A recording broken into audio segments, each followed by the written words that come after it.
You are lying in a tent, deep in the wilderness, completely unconscious, with zero defenses. No weapons drawn. No eyes open. No way to run. Somewhere out there in the dark, a mountain lion, a wolf, or a bear is moving through the trees. By every logic of nature, you should be the easiest meal on the menu. But the predator stops, sniffs the air, and walks right past you. This has been happening since the dawn of human existence. The answer reaches back millions of years, and it is far more powerful than you think. Predators do not see you the way you see yourself. Where you see a vulnerable, sleeping primate in a nylon shell, they sense something ancient and dangerous. In 2019, researchers at the University of California, Santa Cruz ran a remarkable experiment. They played recordings of ordinary human conversations near mountain lions in the wild. The animals did not hesitate. They fled immediately, abandoning food and territory. Their reaction to human voices was as strong, sometimes stronger, than their response to other apex predators. That is not coincidence. That is 2 million years of evolution at work. Humans have been hunting large animals for roughly 2 million years, and in that time, we did not just hunt, we dominated. Mammoths, gone. Giant sloths, gone. Woolly rhinoceroses, gone. Saber-toothed cats, gone. Entire lineages of megafauna vanished after humans arrived. The predators that survived were smart enough to avoid us. Over thousands of generations, that caution became hardwired. It is not a conscious decision today's lions or wolves are making. It is a deep, inherited reflex passed down from ancestors who learned that humans are not worth the risk. The predators alive today are descendants of the ones who stayed away. Then there is scent. Predators rely on smell more than almost any other sense. A wolf can detect prey from nearly 2 miles away. A bear's nose is 7 times more powerful than a bloodhound's. When they get close to a sleeping human, what do they pick up? Synthetic fabrics. Processed food.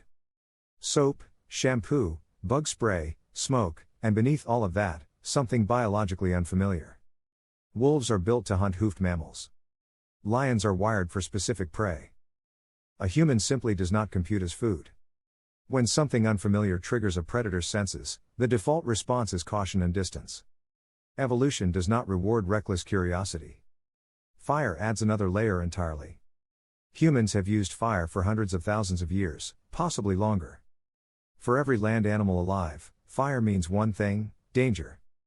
Wildfires have shaped ecosystems for millions of years. Animals that fled from flame survived. The ones that did not are fossils. That fear is baked into animal DNA.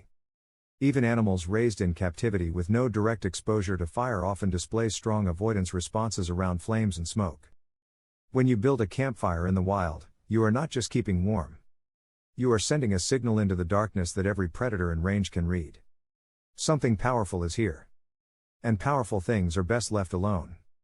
Here is what survival television gets wrong. Apex predators are not fearless killing machines. They are deeply risk-averse. A broken leg in the wild is a death sentence. An infected wound or damaged eye ends a predator's ability to hunt, and starvation follows. Every time a predator selects prey, it runs a risk calculation.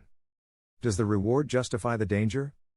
With familiar prey, deer, antelope, wild boar, they know exactly what to expect. They understand the escape routes and the fight response. With a human, there is too much uncertainty. You might wake up suddenly. You might grab something sharp. You might produce sounds that bring others running. That unpredictability alone is enough to push most predators toward easier options. Your sleeping body is not as defenseless as it feels.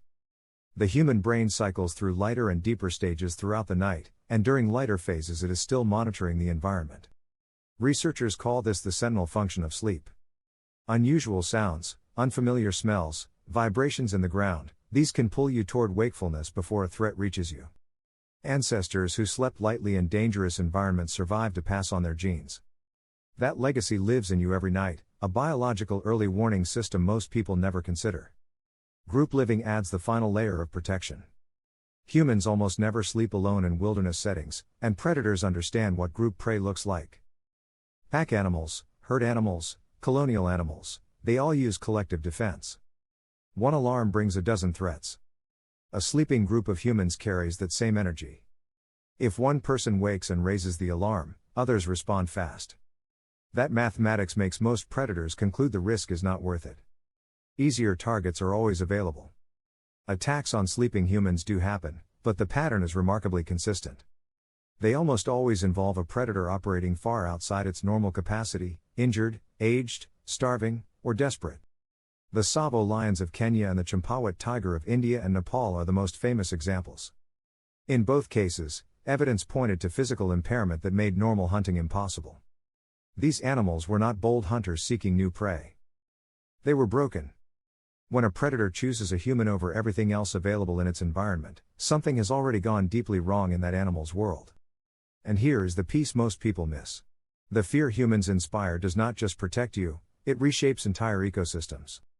When predators avoid human-occupied areas, prey populations like deer increase. That increase alters vegetation, affects smaller predators, and shifts entire food webs. Studies confirm this cascade effect. Humans change ecosystems not just through direct action, but through the fear we generate simply by existing. You are not just a small, soft creature trying to survive the wilderness. To the wilderness, you are the apex force. You always have been. Sleep well.